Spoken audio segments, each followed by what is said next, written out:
नमस्कार, मी विलास बडे। न्यूज 18 लोकमतच्या मुद्दा महाराष्ट्राचा या विशेष कार्यक्रमात आपल्या सगळ्यांचं स्वागत। आजचा महाराष्ट्राचा मुद्दा आहे तो म्हणजे कोरोना योद्ध्यांच्या लढाईचा, हक्काचा।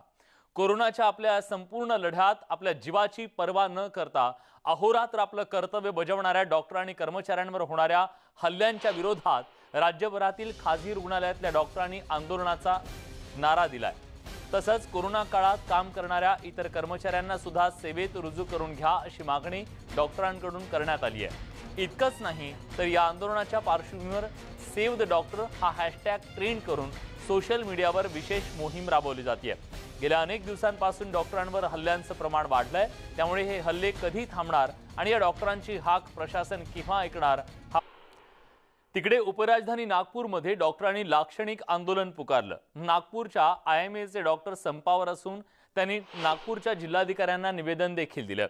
सातत्याने डॉक्टरांवर होणाऱ्या हल्ल्यांचा यावेळी त्यांनी निषेध केला।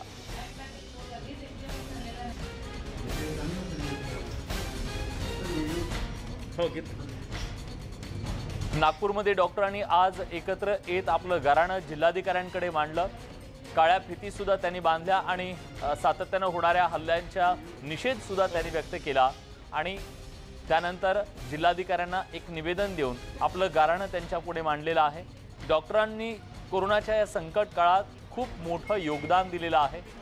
लाखो जणांचे प्राण डॉक्टरांनी वाचवलेले आहेत, पण या डॉक्टरांचे संरक्षण नेमकं कोण करणार हा खरा सवाल आहे। कारण सातत्याने त्यांच्यावर हल्ले होत आहेत, पण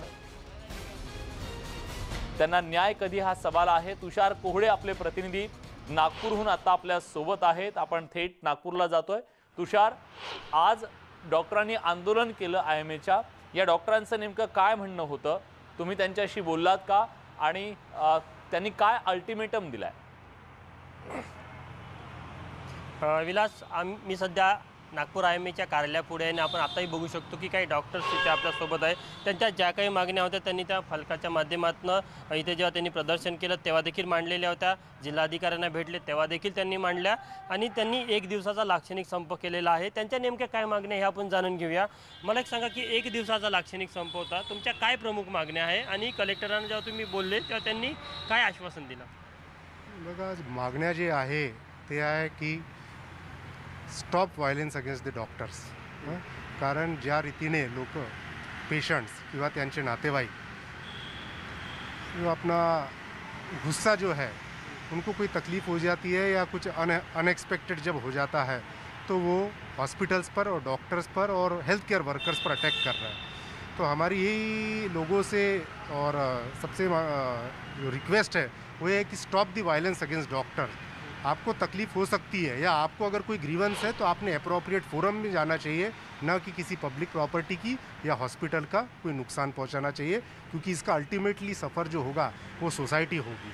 और ऐसा नहीं है कि क्योंकि डॉक्टर्स अपने जान पर बचाते हुए में कोशिश करते हैं कि अपने पेशेंट की जान बचे, वो ठीक हो, लेकिन कई बार ऐसी परिस्थितियाँ होती है कि जिसमें सब कुछ करते हुए भी आखिर जान बचाना संभव नहीं हो पाता है। लेकिन ऐसे परिस्थिति में अगर पेशेंट के रिश्तेदार अगर हॉस्पिटल्स पर अटैक करते हैं, डॉक्टर्स पर अटैक करते हैं, तो अल्टीमेटली आप जानते हैं कि जैसे डॉक्टर्स, आपने कोरोना में भी देखा कि डॉक्टर्स और हेल्थ केयर की वर्कर की संख्या बहुत कम थी, और इस प्रकार से अगर हॉस्पिटल्स और हेल्थ केयर वर्कर्स पर अटैक करेंगे तो अल्टीमेटली सोसाइटी अफेक्ट होगी और सोसाइटी में और ज़्यादा लोगों की जान जाएगी। मला एक सांगा, फील्डवर ॲज अ डॉक्टर म्हणून तुम्ही जेव्हा काम करता तेव्हा कोणकोणत्या समस्येचा तुम्हाला सामना करावा लागतो? सगळ्यात मोठं म्हणजे आम्हाला भीती असते की आमच्या हातून जर हा पेशंट जेवढाही क्रिटिकल असो, लोक समजतात की डॉक्टर म्हणजे देव आहे, देवाचा दर्जा दिला आहे, आम्ही आभारी आहोत। पण डॉक्टर म्हणजे काय खरंच देव आहे का? नाही, he is a human being. तुम्ही जेव्हा येता, तुमची जी परिस्थिती असते, तुमची जी कंडिशन असते, ती कोणती क्रिटिकलही असेल तर सगळ्यांना वाचवणं काय डॉक्टरांशी एकदम 100% पॉसिबल नाही आहे। तर या परिस्थितीत समजा काही कमी जास्त झाल्यावर तुम्ही सरळ डॉक्टरांवर हल्ला बोलता, त्याचा हॉस्पिटल तोडता, तुम्ही डॉक्टरांना मारता। त्या डॉक्टराचं काय दोष आहे? तो तिथे बसला आहे काय फक्त तुमचं नुकसान करायला? त्याचं नुकसान करलं तर चालतं का? पेशंटचं नुकसान झाल्यावर डॉक्टरांनाही बरं वाटत नाही। खरं म्हणजे एक भी पेशेंट अगर कुछ थोड़ा सा भी सीरियस होता है तो डॉक्टर की रात की नींद खराब होती है। उसका परिवार जो है वो कई दिनों तक हम घर नहीं जाते हैं, हमारे खुद के अपने प्रॉब्लम्स होते हैं, बट सोसाइटी ये ध्यान नहीं रखती है और कुछ भी कम ज़्यादा होने पर सीधा हॉस्पिटल तोड़ो या डॉक्टर को मारो। कई कई किस्से तो ऐसे हैं जहाँ डॉक्टरों की आंखें तोड़ दी है, डॉक्टरों का सर फोड़ दिया गया है। हमें ये नहीं समझ में आता कि क्या हमें मार देने से उनका पेशेंट वापस आ जाएगा या हमें मार देने से उन्हें क्या मिलेगा। उल्टा एक उन्हें जो बचाने वाला है उसको वो खुद ही कम कर रहे हैं। तो आज का जो निषेध दिन है वो इसीलिए रखा गया है कि भाई डॉक्टरों को मार के आपको कुछ नहीं मिलेगा। मैडम, आज सवेरे से 8 बजे से 2 बजे तक ये स्ट्राइक था, किस तरह से रहा आज नागपुर में? आपको स्ट्राइक का वातावरण कैसा था और आगे की क्या भूमिका रहेंगी आपकी? अच्छा, काफ़ी हमको सपोर्ट मिला, काफ़ी प्रमाण में लोग यहाँ भी आए में हाउस में। वहाँ से फिर हम कलेक्टर साहब को मिलने गए, वहाँ भी अच्छा रहा सर के साथ। और क्या हो रहा है सर कि अगर मारपीट रही तो कोई भी आदमी डर के काम नहीं कर सकता, आप समझ गए। अगर आप डर के आप मेरा इंटरव्यू लेंगे तो आप अच्छे से नहीं लेंगे, आप आराम से क्यों खड़े, क्योंकि आपको कोई डर नहीं है। हम भी वही चाहते हैं कि हम एक फियरफुल एनवायरनमेंट में ना काम करें। और हमारे यहाँ कैसे क्रिटिकल डिसीजन लेना पड़ता है, बहुत बार डिसीजन रॉन्ग भी हो सकता है, पर हमेशा हम पेशेंट के हित में ही सोचते हैं। तो वो इम्पॉर्टेंट था आप लोग को समझाना कि एक फियरलेस एनवायरनमेंट में काम करेंगे तो ज़्यादा आउटपुट रहेगा ना। कभी रिस्की है, कभी क्या होता है, पेशेंट सीरियस रहता है। तो आज काफ़ी डॉक्टर्स से हमको सपोर्ट मिला, IMA के पूरे मेंबर्स से सपोर्ट मिला और पीसफुल रहा पूरा। मला एक सांगा, आपल्याकडे कायदा आहे, म्हणजे डॉक्टरांवर हल्ले होते त्या संदर्भात कायदा आहे, पण काय वाटतं तुम्हाला त्या कायद्यामध्ये पडवाट आहे की कायदा आणखी मजबूत व्हायला पाहिजे? सकाळी जेव्हा आम्ही काही डॉक्टरांसोबत बोललो त्यांचं असं म्हणणं होतं की सेंट्रलाइज प्रोसेस असायला पाहिजे किंवा एक कायदा असायला पाहिजे, त्यामुळे कुठेतरी या घटना नियंत्रण आहे. तुमचं काय मत आहे? कायदा आहे पण त्याची अंमलबजावणी त्याला म्हणतात ती तरी व्हायला पाहिजे. एवढे हॉस्पिटल्स फोडतात, एवढे डॉक्टरांना मारतात, पण आजपर्यंत न्यूजमध्ये किंवा मीडियामध्ये या डॉक्टरांना वाचवलं कसं असं काही अशी न्यूज आली आहे का? कधी नाही. मग हे जे आहे ते जेव्हा समोर येईल तेव्हा सगळं कायदा वगैरे सगळं जेव्हा लागू होईल तेव्हाच हे सगळं आप बात कर पाओगे कि भैया हाँ ऐसा कोई कायदा है. कायदा तो बहुत बने हैं, ये सिर्फ अभी तक सिर्फ किताबों में रह गए हैं ऐसा मुझे लगता है. इसका अमलबजावनी जिस दिन होगी उस दिन ही हम डॉक्टर्स आपको और बेहतर सेवा दे पाएंगे ऐसा मुझे लगता है. IMAची पुढची भूमिका काय आता? म्हणजे एक दिवसाचं लाक्षणिक संपत तर संपलं, पुढची भूमिका काय? आगे की भूमिका तो हम यही समझते हैं कि अगर कुछ जो समाज में जो तत्व है जिसके कारण ये पूरा डिस्टर्बेंस है, देखिए समाज में जो ऐसे तत्व होते 2-5% लोग होते हैं जिसके कारण समाज सफ़र हो रहा है. हम तो यही आशा करते हैं पॉजिटिविटी की तरफ कि लोग इसमें से सुधर जाए, लेकिन अगर नहीं सुधरे तो इसमें IMA अपनी भूमिका और आगे बढ़ाएगा. और जैसे कि अभी 2-3 दिन पहले हमारे प्रेसिडेंट ने इसमें कहा था कि अगर ऐसे कुछ असामाजिक तत्व अगर समाज में आए तो हम उनको देखेंगे कि वो जो पेशेंट्स हैं उनका ना तो कोई नॉन गवर्नमेंट में और इवन गवर्नमेंट में भी ट्रीटमेंट नहीं होगा. इस तरीके से ऐसा फर्म स्टैंड लेके IMA उसमें आगे बढ़ने वाली है. आज जर बघायचं झालं तर देशव्यापी संप होता, त्यामुळे केंद्र सरकारकडे काय मागणी आहे तुमची? म्हणजे नवीन कायदा पाहिजे तुम्हाला की कायद्यामध्ये आणखी कठोरता पाहिजे? नवीन कायदा तर नाही, आम्हाला फक्त एवढं म्हणायचं आहे हमको ऐसा एनवायरनमेंट बना के दे सेंटर जिससे हम फ्रीली काम कर सके. हमें at the back of the mind ये टेंशन ना हो कि अगर हमने हमारा बेस्ट देते हुए भी पेशेंट का कुछ कम ज़्यादा होता है तो पेशेंट से मार खानी पड़ेगी या पेशेंट का रिश्तेदार हमें हॉस्पिटल तोड़ देगा. ये जो डर है ये हमारे से दूर भगाएं तो ही हम इसके ऊपर कुछ ये कर पाएंगे, अच्छे से सर्विसेज दे पाएंगे. और हमारा सरकार से यही अनुरोध है कि अभी तक उन्होंने जितना किया है उसका आप ऑलरेडी इम्प्लिमेंटेशन क्लोज टू 0 है. खरं आहे. तो हम चाहते हैं नक्कीच आम्ही तुमच्याकडे येऊ, पण याच संदर्भात एक महत्त्वाची ब्रेकिंग न्यूज येते, ती आधी बघूया. डॉक्टरांच्या सुरक्षेसाठी केंद्र सरकारनं एक मोठं पाऊल उचललंय. केंद्रीय आरोग्य मंत्रालयानं राज्यांना पत्र लिहित डॉक्टरांच्या सुरक्षेसाठी उपाययोजना करण्याच्या सूचना केल्यात. डॉक्टरांवर हल्ला केल्यास अजामीनपात्र गुन्हा दाखल करा, कारवाई करा, अशा प्रकारच्या थेट सक्त सूचना ज्या आहेत त्या केंद्र सरकारनं आज सर्व राज्यांना दिलेल्या आहेत. IMAनं आज जो आंदोलन पुकारलं त्या आंदोलनाची दखल घेत केंद्र सरकारनं डॉक्टरांच्या पाठीशी उभं राहण्याचा निर्णय घेतलेला आहे. आणि जे लोक हल्ले करतील त्या हल्लेखोरांवरती अजामीन पात्र गुन्हा दाखल करा, अशा प्रकारचे एक संरक्षण डॉक्टरांना आज देण्याचा निर्णय घेतलेला आहे। आणि त्याचबरोबर राज्यांना सुद्धा केंद्र सरकारनं सूचना दिलेल्या आहेत। डॉक्टरांच्या सुरक्षेच्या दृष्टीने एक महत्त्वाचं पाऊल निश्चितपणे म्हणावं लागेल। प्रशांत लीला रामदास आपले दिल्लीचे प्रतिनिधी आता आपल्या सोबत आहेत। प्रशांत, केंद्र सरकारनं नेमकं काय म्हटलेलं आहे आणि केंद्राच्या या नव्या निर्देशांच्या नंतर डॉक्टरांची सुरक्षा अबाधित राहील का? महत्वाचं म्हणजे कोरोनाच्या हल्ल्यांमध्ये देखील वाढ झाली, पण अनेक रुग्णालयामध्ये हल्ले झाले होती। याच्या आधारावरती आरोग्य मंत्रालयाच्या वतीने हर्षवर्धन जे केंद्रीय आरोग्य मंत्री त्यांनी सर्व राज्य सरकारांना पत्र पाठवण्याचे निर्देश, एक अत्यंत महत्वाचं पत्र पाठवण्यात आलं आहे, ज्यामध्ये डॉक्टर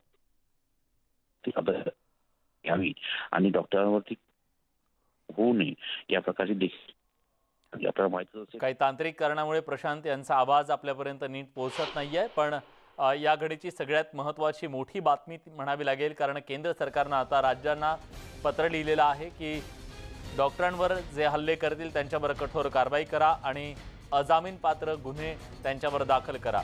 त्यामुळे डॉक्टरांनी आज 1 दिवसाचा लाक्षणिक संप पुकारला। या संपाचा आवाज केंद्र सरकारपर्यंत पोहोचलाय आणि केंद्र सरकारनं याची दखल घेत सर्व राज्य सरकारांना याच्याबद्दल कठोर पावलं उचलायला सांगितलेलं आहे, तसा सूचना सुद्धा त्यांनी दिलेल्या आहेत। प्रशांत लीला रामदास यांच्याशी पुन्हा आपला संपर्क होतोय। प्रशांत, पूर्ण करा तुमचं म्हणणं। महत्वाचं म्हणजे ज्या पद्धतीने माहिती पुढे आलेली आहे, या केंद्रीय आरोग्य मंत्रालयाच्या वतीने एक अत्यंत महत्वाचं पत्र सर्व राज्य सरकारांना पाठवण्यात आलं आहे। त्या पत्राच्या माध्यमातून ज्या पद्धतीने अनेक डॉक्टरांवरती कोरोनाच्या काळामध्ये जे हल्ले झाले होते, त्यानंतर काही डॉक्टरांना गंभीर जखमी देखील व्हावं लागलं होतं, काही लोकांना आपला जीव देखील गमवावा लागला होता। अशा या सगळ्या पार्श्वभूमीवरती आज केंद्रीय आरोग्य मंत्रालयाने एक अतिशय महत्त्वाचं पत्र पाठवलं आहे। त्या पत्रामध्ये सक्त सूचना देण्यात आलेल्या आहे की आता डॉक्टरांच्या सुरक्षेची जबाबदारी राज्य सरकारांनी घ्यावी आणि महत्वाचं म्हणजे डॉक्टरांना कुठल्याही प्रकारे याच्यामुळे अडचण निर्माण होईल अशा प्रकारचे नियम तयार करावे। महत्वाचं म्हणजे सोबतच बघितलं ज्या पद्धतीने केंद्रीय आरोग्य मंत्रालयाच्या वतीने पत्र आलेलं आहे। केंद्रीय आरोग्य मंत्री डॉक्टर हर्षवर्धन यांनी या संदर्भात स्पष्ट माहिती देताना सांगितलं की आता यापूर्वी देखील डॉक्टरांच्या सुरक्षेसंदर्भात कायदे होते, पण ते कायद्याची अंमलबजावणी होताना अनेक ठिकाणी दिसत नाही। अशामुळे कायद्याची अंमलबजावणी योग्य पद्धतीने व्हावी, डॉक्टरांच्या सुरक्षेची जबाबदारी राज्य सरकारांनी घ्यावी, अशा प्रकारच्या सक्त सूचना केंद्रीय आरोग्य मंत्रालयाच्या वतीने करण्यात आलेल्या आहेत। धन्यवाद प्रशांत, तुम्ही दिलेल्या सगळ्या सविस्तर माहितीबद्दल। दरम्यान या सगळ्या विषयाच्या बद्दल बोलण्यासाठी आता आपल्या सोबत आहेत महाराष्ट्राचे IMAचे अध्यक्ष डॉक्टर रामकृष्ण लोंढे। लोंढे सर, सुरुवातीला मी तुम्हाला विचारतो की आता केंद्र सरकारनं तुमच्या या आंदोलनाची दखल घेतली आहे आणि राज्य सरकारांना स्पष्ट सूचना दिल्यात की असे हल्ले करणाऱ्यांवरती अजामीन पात्र गुन्हे दाखल करा। तुम्हाला काय वाटतं, या पावलाच्या नंतर खऱ्या अर्थानं काही फरक पडेल? आरोग्य सेवकांची, डॉक्टरांची सुरक्षा अबाधित राहील? नमस्कार, मी डॉक्टर लोंढे, रामकृष्ण लोंढे। आरोग्य मंत्र्यांनी जी काही सूचना केली आहे ती स्वागतार्ह आहे, पण मूळ मुद्दा असा आहे, डॉक्टरवर जे हल्ले होतात राज्य सरकारने त्याच्यावर कायदे केलेले आहेत, पण अंमलबजावणी होत नाही। त्याचे कलम जे आहेत ते एवढे छान लावलेले नाहीत। केंद्रीय स्तरावर कठोर कायदा व्हावा, कमीत कमी 6 महिन्याची त्याला बेल होऊ नये, आणि असं जर केलं गेलं तर एक वचक बसेल, आणि त्यासाठी आम्ही मागण्या करतोय, आंदोलन करतोय। आम्ही आज 1 दिवसाचं बंद आंदोलन केलेलं आहे। हे सौम्य आंदोलन केलं आहे, कारण आम्ही कोविडमध्ये काम करतो, नॉन कोविडमध्ये काम करतो, शासनाच्या खांद्याला खांदा लावतो, मोफत सेवा देतो। आमच्या विरोधात जर एवढं जर होत असेल, आम्हाला जीव मारण्यापर्यंत मदत केली लोक ते हल्ले होतात। तुमच्या माहितीसाठी सांगतो, महाराष्ट्रात मध्ये आतापर्यंत 30 प्रकाराचे रजिस्ट्रेशन झालेले आहेत, म्हणजे FIR काढले गेलेले आहेत। त्याच्यामध्ये फक्त 2 ठिकाणी थोड्या बहुत दखल घेतलेली आहे। फक्त FIR फाडलं जातं, तात्पुरतं त्याला अटक केली जाते, लगेच जामीनावर सोडलं जातं, असं होता कामा नये। आमची एकच विनंती, तुमच्या माध्यमातून आमची एकच विनंती आहे, कठोरात कठोर कायदा करावा। आम्ही याच्यानंतर आहे जो हल्लेखोर आहे त्याच्या पूर्ण कुटुंबावर आम्ही डॉक्टर लोक त्याला उपचार करणार नाही। एक वाढीत जसं टाकतो तुम्ही खेड्यापाड्यात बघतो आपण, त्या टाईपचं आम्ही त्याला औषध पाणी देणार नाही, आमची भूमिका राहणार आहे। कारण आमचं जाळं पूर्ण भारतात आहे, पूर्ण स्टेटमध्ये आहे। आम्ही एक कठोर भूमिका घेतो. आम्ही काही नाही, कारण आमचं आंदोलन हे सगळ्या म्हणजे शांततापूर्वक आहे. पहिली गोष्ट त्यांच्यावर आम्ही बायकॉट करणार नसेल, शासनाला परत आम्ही थोडीशी अवधी देतो. नाही ऐकलं तर बंद मोर्चे आंदोलन असं आम्ही करू. सध्या कोविडमुळे आम्हाला कुठल्या गोष्टी करता येत नाही. आम्हाला काही हौस नाही कुठं बंद करून बसायचं. नाईलाज असतं. तुमच्या माध्यमातून सांगते की नाईलाज असतो, आम्हाला हे पावलं उचलावं लागतं. बोला. बर, सध्याची काय परिस्थिती आहे डॉक्टर? कुठल्या परिस्थितीमध्ये तुम्ही काम करताय? तुमच्या मनात भीती आहे? डॉक्टरांच्या मनात भीती आहे सध्या कोरोनाच्या या संकट काळात? एका बाजूला कोरोनाच्या 2 हात करत असताना तुम्हाला खरं तर वेळ देता येत नाही तुमच्या कुटुंबासाठी. तुम्ही सुद्धा प्रचंड मोठ्या मानसिक तणावातून जाताय आणि दुसऱ्या बाजूला ही भीती सुद्धा आहे का? हॅलो सर, धन्यवाद. तुम्ही छान प्रश्न विचारला. आमचे डॉक्टर मंडळी माझ्या महाराष्ट्रातले 45,000 डॉक्टर आहेत IMA चे आणि गव्हर्नमेंट मधले बाकीचे दुसरे लोक. आम्ही रात्रंदिवस अहोरात्र आम्ही कोविड आहे तर कोविड करतो. ह्या कोविडच्या वेळेस बाकीचे औषध बाकीचे आजार पण दुर्लक्ष झाले आहेत. आणि हे करत असताना आम्हाला नॉट ओनली असॉल्ट हा फिजिकलच आम्हाला हल्ला होतो अशातला भाग नाही. आम्हाला फोनवर धमक्या येतात, टॉन्टिंग होते, ट्रोल होतो आम्ही. आम्हाला आरामच्या भाषेत शिवीगाळ केली जाते. आमच्या महिला डॉक्टरवर म्हणजे खराब बोललं जातं. तेवढंच नाही, आम्हाला काही वेळेस सोसायटीमध्ये आम्हाला घरात येऊ देत नव्हते. सोसायटीमध्ये लोक आम्हाला राहू देत नव्हते. आम्हाला वाडी टाकले तर आमचे ते संसार बाहेर फेकून जात होते. काही वेळेस विषयी अपशब्द वापरणं तर कॉमन झालेलं आहे. डॉक्टर अमुक आहे, तमुक आहे आणि मारणं, ह्या 2-4 गोष्टी आहेत. आणि प्रचंड तणावात आहेत. काही लोकांना आत्महत्या केलेल्या आहेत. आणि एवढंच नाही, तुम्हाला मी सांगतो, यावर्षी मेडिकलच्या फील्डमध्ये बघितलं ऍडमिशनचं बऱ्याचशा जागा रिकाम्या राहिलेल्या आहेत. तर येणारी पिढी सुद्धा इकडे येऊ शकत नाही, यायची धजत नाही. सांगायचं म्हणजे एवढा जे इम्पॅक्ट होऊ लागलेला आहे. तुमच्या माध्यमातून विनंती राहील की हे जे बदलते चित्र आहे त्याला बदलायसाठी तुमचा फार मोठा वाटा आहे. तुम्ही आताच हल्ली सकारात्मक मच्याविषयी लिहिलं जात नाही, ती जमेची बाजू आहे, असंच तुम्ही आपण लिहित राहावं असं मला वाटतं. नक्कीच सर, कारण तुम्ही जे योगदान या संपूर्ण महामारीच्या काळामध्ये देताय, खरं तर डॉक्टरांना देव असं म्हटलं गेलेलं आजच्या काळामध्ये. आणि अशा परिस्थितीत त्यांच्यावर होणारे हल्ले. ब्रेक नंतर तुमचं पुन्हा एकदा स्वागत. तुम्ही पाहताय न्यूज 18 लोकमतचा खास कार्यक्रम व्यथा देवदूतांच्या. बीडमध्ये वैद्यकीय सेवा देणाऱ्या कंत्राटी आरोग्य कर्मचाऱ्यांनी अजित पवार यांची गाडी अडवली. गाडीसमोर झोपण्याचा प्रयत्न करणाऱ्या कर्मचाऱ्यांना पोलिसांनी लाठीचार्ज करून बाजूला सारलं. महिला आरोग्य कर्मचाऱ्यांना मारहाण केल्याचा आरोप केला जातोय. कोरोना काळात जीव धोक्यात घालून काम करणाऱ्या कर्मचाऱ्यांना सेवेत घ्या अशी मागणी यावेळी या सर्व लोकांनी केली. या कर्मचाऱ्यांवर लाठीचार्ज झाल्याच्या नंतर मग संताप अधिकच वाढला. दरम्यान बीडमधील या आंदोलनावेळी अजित पवारांनी गाडीचा ताफा न थांबवता पुढे गेले. त्यावर भाजपच्या नेत्या पंकजा मुंडे यांनी प्रतिक्रिया दिली आहे. उपमुख्यमंत्री स्वतःच्या जिल्ह्यात आले होते तर त्यांनी भेट घडवून देणं हे तिथल्या स्थानिक नेत्याचं काम होतं. त्यांनी ठरवलं असतं तर हा गोंधळ झाला नसता असं पंकजा मुंडे म्हणाल्या. 2 वर्ष झाले आपल्याला जे कोरोनाच्या महामारीने ग्रासलेलं आहे. अशा वेळी जे आरोग्य कर्मचारी आहेत त्यांच्या जीवावर आज आपण उभे आहोत. ते स्वतःच्या जीवाची पर्वा न करता स्वतःच्या परिवारापासून दूर राहून सगळ्या राज्याची सेवा करत असताना आज त्यांची काही अडचण असेल तर तिला उलट सहानुभूतीने हाताळलं पाहिजे. त्यांना स्पेशल 10 मिनिटाचा वेळ देऊन त्यांना गेस्ट हाऊसला बोलून भेटलं पाहिजे. आणि हे सर्व न करता त्यांना कुठेतरी धक्काबुक्की झाली, त्यांच्यावर पोलिसांनी लाठीचार्ज केला, हे मला ऐकावयास मिळालं. तर हे खूप संतापजनक आहे. ही अपेक्षा अजितदादांच्याकडनं नव्हती. याबद्दल अधिक माहिती देण्यासाठी सुरेश जाधव आपले बीडचे प्रतिनिधी आता आपल्या सोबत आहेत. सुरेश, नेमकं आज काय झालं? अजित पवारांकडे यांना काय नेमकं गाऱ्हाण मांडायचं होतं आणि त्यावर अजित पवार यांनी नेमकं काय म्हटलं? बीडमध्ये ज्यावेळेस अजित पवार आले आणि त्यांनी आढावा बैठक घेतली, बैठकीनंतर हा जो राडा आहे तो राडा झाला. जे वैद्यकीय कर्मचारी, कंत्राटी कर्मचारी आहेत ते इथं निवेदन देण्यासाठी आलेले होते. आम्ही कोरोनाच्या कालावधीमध्ये जीव धोक्यात घालून काम केलेलं आहे, तर आमच्या बाबतीमध्ये विचार करावा अशी त्यांची प्रामाणिक इच्छा होती. आणि त्या संदर्भात उपमुख्यमंत्री अजित पवार आणि आरोग्यमंत्री राजेश टोपे यांना भेटण्यासाठी हे आलेले होते. मात्र यांना भेटण्यासाठी वेळ न दिल्यामुळे त्यांचा संताप अनावर झाला आणि त्यांनी गाडी अडवण्याचा प्रयत्न केला. गाडी अडवल्यानंतर विशेष त्यामध्ये विद्यार्थिनी, महिला, त्यात गर्भवती महिला सुद्धा आलेल्या होत्या, तर त्यांना पोलिसांनी अमानुष मारहाण केली. त्यामध्ये 4 ज्या महिला कर्मचारी आहेत त्या जखमी झालेल्या आहेत. त्यांच्यावरती जिल्हा रुग्णालयामध्ये उपचार सुरू आहेत. मात्र या गोष्टीचा, या घटनेचा सर्वत्र निषेध व्यक्त केला जातो. कोरोनाच्या कालावधीमध्ये ज्यांनी काम केलं होतं त्या वैद्यकीय कर्मचाऱ्यावरती, डॉक्टरांवरती जर अशा पद्धतीने हल्ले होत असतील तर हे दुर्दैवी आहे. विशेष म्हणजे आज जो लाठीचार्ज झालेला आहे त्या अनुषंगाने सुद्धा तीव्र संताप इथून व्यक्त केला जातोय. विलास, या सगळ्याबद्दल मग डॉक्टरांशी तुमचं काही बोलणं झालं? त्यांचं काय म्हणणं होतं? हे जे कंत्राटी कर्मचारी आहेत किती दिवसापासून काम करत होते आणि त्यांची मागणी काय होती? कंत्राटी कर्मचारी हे कोरोनाच्या पहिल्या लाटेपासून काम करतायत आणि ते काम करत असताना जीव जोखमीमध्ये टाकून त्यांनी काम केलेलं आहे. त्यांना सुरुवातीला 3 महिन्याच्या ऑर्डर दिल्या गेल्या. त्यात पहिली लाट ओसरल्यानंतर लगेच त्यांना रिलीव्ह करण्यात आलं. त्यानंतर दुसरी लाट आली, लगेच त्यांना बोलवण्यात आलं. त्यामुळे या ज्या कंत्राटी कर्मचारी आहेत त्यांची हीच मागणी आहे की आम्हाला एकतर कायम सेवेत केलं जावं, त्याचबरोबर वेतन भत्ते हे सुद्धा दिले जावेत.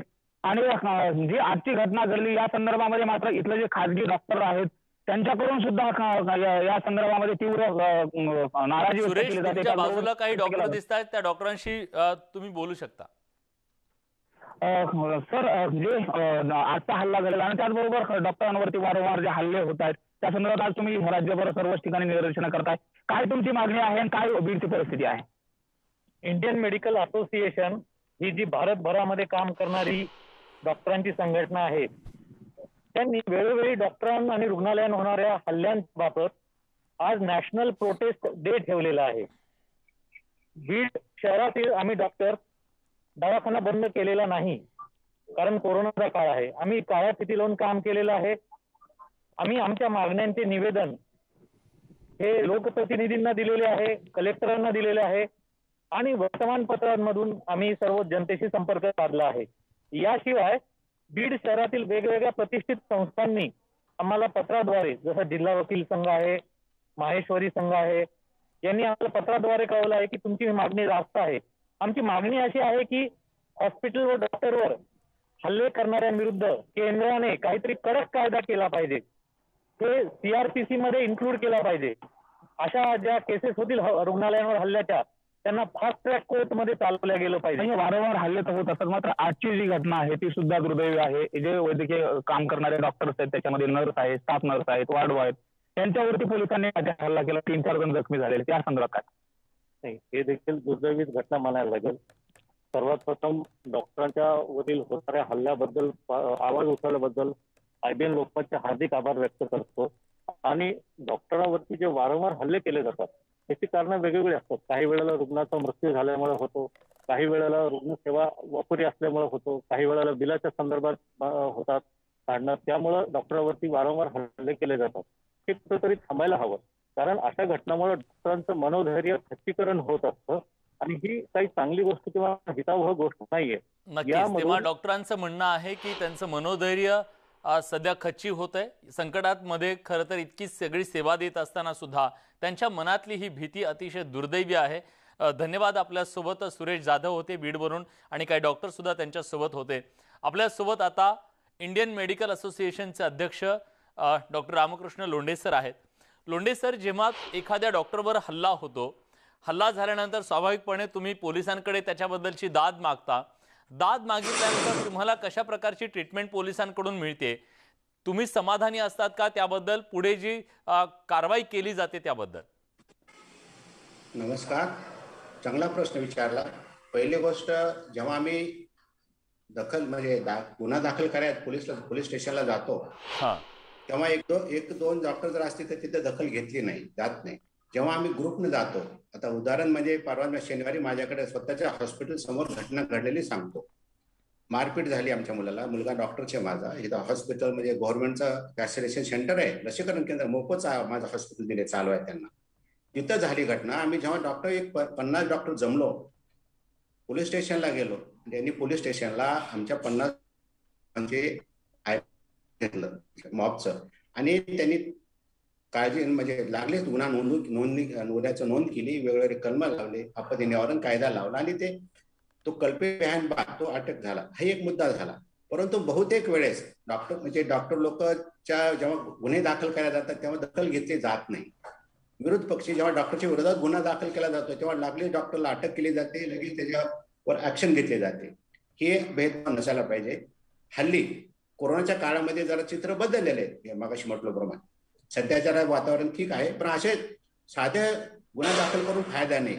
माझं मत कसं येते, IMAचं मत कसं येते, स्टेट लेवलचं नॅशनल लेवलचं केंद्रीय कायदा करावा, CRPC खाली त्याचं नोंद करण्यात यावी आणि कडक त्याला 6 महिन्यापर्यंत त्याला बेल मिळू नये आणि फास्ट ट्रॅकवर त्याचा अंमलबजावणी व्हावी, ट्रायल व्हावं आणि त्याचा निर्णय व्हावा, ही आमची म्हणजे मागणी आहे. बरं, सध्याचे जे कायदे आहेत ते पुरेसे नाहीत असं तुम्हाला वाटतं? तुमचं म्हणणं बरोबर आहे, कायदे आहेत, अंमलबजावणी होत नाही सर त्याची. पब्लिक मध्ये अवेअरनेस नाही. बऱ्याच वेळेस बहुधा आम्ही जेव्हा जातो ना, कालचं उदाहरण देतो, त्यांना आम्हाला आता आपत्ती निवारणच्या कायद्यामध्ये काय बदल झाला हे आम्हाला दाखवावं लागलं, ज्या आमच्याकडचे ऑफिस त्यांना. बऱ्याच वेळेस प्रत्येक PSI ला, पोलीस स्टेशनला ही माहिती होत नाही. म्हणून आम्ही एक मागच्या काय सेमिनारमध्ये DIG पर्यंत सांगितलं, किंवा तुम्ही सगळ्या लोकांना कळवा तुमच्या डिपार्टमेंटला कायद्याचं वगैरे काय काय झाले, ती अंमलबजावणी होत नाही, ते लोक सुद्धा अवेअर नाहीत. अधिकारी जे आहेत काम करणारे ते सुद्धा एवढे जास्त अवेअर नाहीये. आम्हीच त्यांना कागदपत्र द्यावे लागतात. ब्रेक नंतर तुमचं पुन्हा एकदा स्वागत. तुम्ही पाहताय न्यूज 18 लोकमतवर व्यथा देवदूतांची. धुळ्यात सुद्धा इंडियन मेडिकल असोसिएशनच्या वतीनं निषेध आंदोलन करण्यात आलं. केंद्र सरकारनं डॉक्टरांवर होणाऱ्या हल्ल्यांच्या विरोधात कठोर पावलं उचलण्याची मागणी संघटनेच्या पदाधिकाऱ्यांनी केली. डॉक्टर रवी वानखेडकर यांनी यावेळी माध्यमांना सुद्धा प्रतिक्रिया दिली आणि नेतृत्व सुद्धा केलं. धुळे शहरासह जिल्ह्यातल्या नामांकित डॉक्टरांनी या आंदोलनात सहभाग नोंदवला. डॉक्टरांवर होणारे हल्ले थांबवण्यासाठी समाजातील सर्व घटकांनी पुढे येणं अत्यंत गरजेचं असल्याचं सुद्धा यावेळी सांगण्यात आलं.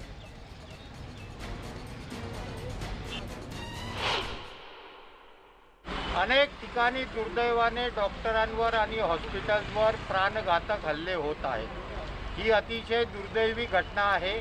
याचा निषेध म्हणून आम्ही आज भारतभर राष्ट्रीय निषेध दिवस पाळीत आहोत व आमची केंद्र सरकारकडे मागणी आहे की केंद्राने अशा डॉक्टरांवरील हल्ल्याचा कठोरातला कठोर कायदा लवकरात लवकर करावा. याबद्दल अधिक माहिती देण्यासाठी दीपक बोरसे धुळ्याहून आता आपल्या सोबत आहेत. दीपक, आज डॉक्टरांनी निषेध दिवस खरं तर नोंदवला. आजच्या या आंदोलनामध्ये किती डॉक्टर सहभागी झाले होते, त्याला कसा प्रतिसाद मिळाला आणि डॉक्टरांचं नेमकं म्हणणं काय होतं? विलास, नक्कीच एकूण जर पाहिलं तर आज देशभरामध्ये डॉक्टरांवर जे काही हल्ले होत आहेत या संदर्भात धुळे जिल्ह्यात देखील मोठ्या प्रमाणात या ठिकाणी आंदोलन करण्यात आलं. धुळे जिल्ह्यातलं IMA संघटनेच्या वतीने या ठिकाणी धुळे जिल्ह्यातले शहरातले असतील किंवा ग्रामीण भागातील सगळेच डॉक्टर या ठिकाणी एकत्र आले होते आणि मोठ्या संख्येने त्या ठिकाणी काळ्या फिती लावत या ठिकाणी निषेध करण्यात आला. खरं तर गेल्या अनेक वर्षांपासूनची ही मागणी आहे आणि सातत्याने डॉक्टरांमध्ये हल्ले होत आहेत. प्रामुख्याने आता कोविडचा काळ जो होता त्यामध्ये देखील डॉक्टरांनी मोठ्या प्रमाणात या ठिकाणी रुग्णसेवा केली आणि याही परिस्थितीमध्ये अनेक ठिकाणी डॉक्टरांवर हल्ले झाल्याच्या घटना समोर आल्या होत्या. त्यामुळे कुठे ना कुठे डॉक्टरांवर होणाऱ्या हल्ल्यांच्या संदर्भात कुठेतरी कडक कायदा करण्यात यावा या संदर्भातली जी मागणी आहे या सगळ्या संघटनेकडून करण्यात आलेली होती आणि त्यासाठी मोठं आंदोलन देखील या ठिकाणी केलं. मोठ्या प्रमाणात या ठिकाणी विविध क्षेत्रातले डॉक्टर म्हणजे विविध म्हणजे त्या ठिकाणी पेडियाट्रिक्स असतील, त्यावर MD मेडिसिन असतील की सगळ्याच प्रकारचे डॉक्टर जे आहेत ते या ठिकाणी त्या आंदोलनामध्ये सहभागी झाले आणि त्यांची प्रामुख्याने हीच मागणी होती की या ठिकाणी जो कायदा आहे तो कडक झाला. या सगळ्या संदर्भात आपल्यासाठी प्रत्यक्षात बोलण्यासाठी आपल्यासोबत आहेत जागतिक वैद्यकीय संघटनेचे कोषाध्यक्ष डॉक्टर रवी वानखेडकर. त्यांच्याशी आपण त्यांना विचारणार आहोत आणि नेमक्या काय त्यांच्या मागण्या आहेत. सर, आज देशभरामध्ये मोठ्या प्रमाणात आंदोलन होतं, अनेक ठिकाणी आंदोलन झाली, धुळ्यातही आंदोलन झालं. काय नेमक्या मागण्या आहेत तुमच्या आणि काय सांग? केंद्र सरकारने डॉक्टरांवरचे हल्ले रोखण्यासाठी एक कडक कायदा करावा. तसेच 23 राज्यांमध्ये जो राज्य सरकारांनी या संदर्भातला कायदा केलेला आहे त्यामध्ये बदल करण्याची व त्याची अंमलबजावणी अतिशय परिणामकारक करण्याची आवश्यकता आहे आणि यासाठी गेले 3-4 वर्ष इंडियन मेडिकल असोसिएशनच्या नेतृत्वाखाली 12 लाख भारतातील डॉक्टर्स व 6 लाख वैद्यकीय विद्यार्थी सातत्याने आंदोलन करीत आहे. या कोविडच्या महामारीत लोकांचे प्राण वाचवण्यामध्ये आमच्या 1500हून अधिक सहकाऱ्यांनी आपला जीव गमावलेला आहे. अशा परिस्थितीत एकट्या महाराष्ट्र सरकारच्या उच्च न्यायालयातील मागच्या आठवड्यातील म्हणण्यानुसार 2020 मध्ये 200हून अधिक डॉक्टरांवर हल्ले झाले किंवा हे नोंदीकृत हल्ले आहेत. या व्यतिरिक्त ज्यांची नोंद झाली नाही असे अनेक हल्ले झालेले आहेत आणि म्हणून आमची सरकारकडे ही पुरजोर मागणी आहे की या संदर्भातला केंद्र सरकारने कडक कायदा करावा व राज्य सरकारने देखील 2010 मध्ये जो Medicare prevention of violence act केलेला आहे त्यामध्ये आमूलाग्र बदल करून त्याची कठोरपणे अंमलबजावणी लवकरात लवकर करण्यात यावी. निश्चितच आपल्यासोबत शासकीय वैद्यकीय महाविद्यालयात त्या ठिकाणी कार्यरत असलेले नोडल ऑफिसर पण आहेत डॉक्टर या ठिकाणी दीपक शेजवळ, त्यांनाही आपण विचारणार काय नेमक्या त्यांच्या मागण्या काय सांगा सर, कसे नेमके अनुभव असतात आणि काय नेमकी मागणी? आता सगळ्यांना माहिती की मागच्या 2 वर्षापासून आपण कोविडशी लढतो आहोत आणि ह्याच्यामध्ये डॉक्टर जे आहेत ते प्राणपणाने काम करत आहेत, ICUमध्ये काम करत आहेत. पण तरीही जे नातेवाईक आहेत, एखादा पेशंट जर अनावधानाने किंवा याच्याने दगावला तर त्याच्यावर नंतर जे त्यांचं प्रक्षोभ डॉक्टरांवर असतो तर तो सरकारी याच्यामध्ये जास्त दिसत नाही. पण सरकारी त्यांना असं वाटतं की आता CT स्कॅन बंद आहे तर त्याच्यात डॉक्टरची काय चूक असणार आहे किंवा ॲडमिनिस्ट्रेटिव्ह जे फेल्युअर आहे याच्यामध्ये डॉक्टर्स काय करणार आहेत. तर ह्या संदर्भात जे मेडिकल स्टुडंट्स आहेत आपले सगळे, ह्या स्टुडंट्सचं एक जागृती होणं अपेक्षित आहे. आणि यांनाही आपण बघत असाल की मागच्या 3 वर्षापूर्वी एक रेसिडेंट डॉक्टरवर जो भ्याड हल्ला झाला होता आणि त्यानंतर मग मेडिकल कॉलेजला आपल्याला सिक्युरिटी जी प्रदान करण्यात आली ते खूप मोठं त्याच्याने फायदा झाला आणि त्यानंतर जे असे हल्ले आहेत भ्याड ते खूप प्रमाणात कमी झाले. त्याचप्रमाणे हा जो कायदा आता सरांनी सांगितलं त्या कायद्याचं जर कठोर अंमलबजावणी झाली, बरोबर आहे, कायदा आहे पण त्याची अंमलबजावणी होत नाही असं सांगितलं जात आहे. डॉक्टरांची हीच खरी खंत आहे. दीपक बोरसे आता आपल्या सोबत होते धुळ्यावरून. आपल्या सोबत आता या सगळ्या प्रश्नाच्या संदर्भात बोलण्यासाठी डॉक्टर रामकृष्ण लोंढे सर आहेत. लोंढे सर, मागणी आजची नाहीये, आज हे आंदोलन झालेलं हे काय पहिलं आंदोलन नाहीये. गेल्या अनेक वर्षांपासून खरं तर तुम्ही आंदोलन करताय, सातत्यानं सरकारांकडे तुम्ही तुमचं गाऱ्हाण मांडताय, पण याच्याबद्दलचा निर्णय का होत नाहीये? नेमकी अडचण कुठे आहे? तुम्ही ह्याला वाचा फोडली त्या निमित्तानं तुमचा मी आभारी आहे. आम्ही डॉक्टर मंडळी सॉफ्ट टार्गेट म्हणलो जातो. डॉक्टर मंडळी एवढे काही उपयुक्त मूल्य दाखवतो आमच्यातलं आम्ही उपद्रव मूल्य दाखवत नाही आणि आम्ही ते दाखवायची पण आमची इच्छा नाही, कारण ते आम्ही करू शकत नाही. दुसरी गोष्ट, आम्ही मागण्या करतो, आमदार खासदार पुढाऱ्यांना पत्र लिहितो, PM ला पत्र लिहितो, तर तात्पुरतं ते काय एक पत्र पाठवतात, त्याच्यावर ऍक्शन घ्या वगैरे वगैरे वगैरे, याची अंमलबजावणी होत नाही. म्हणून आम्ही काय ठरवलं सर, अंमलबजावणी का होत नाही? आम्ही माणसं, आम्हाला माणसाचा अधिकार द्या जगायचा, आम्हाला देवाचा दर्जा नको, अवतार नको, काही नको, माणसासारखं सर्वसामान्य माणसासारखं आम्हाला जगू द्या. त्यासाठी आम्ही आता कोविड संपल्यानंतर आम्ही गव्हर्नमेंटला अल्टिमेटम दिलंय की आमच्या लवकरात लवकर कडक कायदा. सर सांगितलं, धुळ्याचीच केस सांगतो, 3 वर्षाखाली धुळ्यामध्ये एका मुलाला खूप मारलं होतं, पाटणं मारलं होतं, ते मुलगा धट्टाकट्टा होता म्हणून वाचला. आम्ही त्यावेळेस आम्ही फार आंदोलन केले होते, सांगायचं धुळ्याचंच उदाहरण देतो. पण या अनुषंगाने शासनाला आम्ही अल्टिमेटम देतो, आज तो पण स्ट्राईक केला आहे सौम्यप्रमाणे.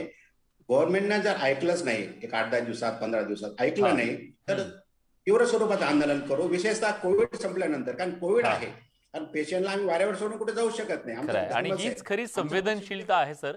आज तुमच्या अनेक मागण्या असताना सुद्धा त्या कामावरती कुठलाही परिणाम न होऊ देता तरी सुद्धा आपलं गाऱ्हाण सरकारपर्यंत मांडण्याचा तुम्ही प्रयत्न करताय, निषेध करताय, काळ्या फिती लावून आंदोलन करताय, पण तुम्ही तुमची सेवा सोडलेली नाहीये.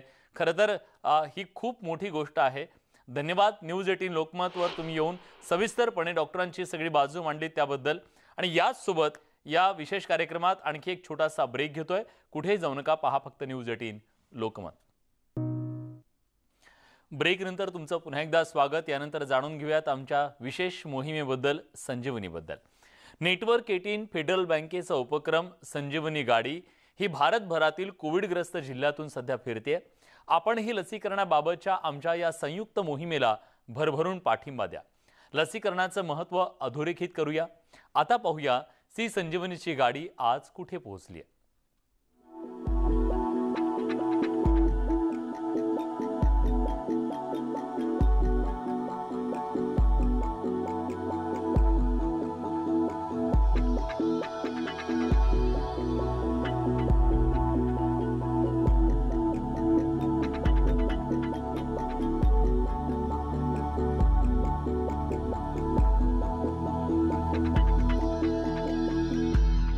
है वो कमाल सी है संजीवनी आई यहाँ, टीका लगा ओ जरा टीका लगा, जब अपनी बारी आए टीका लगा. Hi, this is Shivam Mahadevan and I'm super excited, honored and proud to be a part of the Sanjeevani Anthem by the Federal Bank and Network 18, coming to you super soon. Stay tuned. लगाया क्या? या सगळ्या महत्त्वाच्या घडामोडींसोबत या बुलेटिनमध्ये आपण इथेच थांबतोय. ताज्या घडामोडींसाठी बघत रहा न्यूज 18 लोकमत.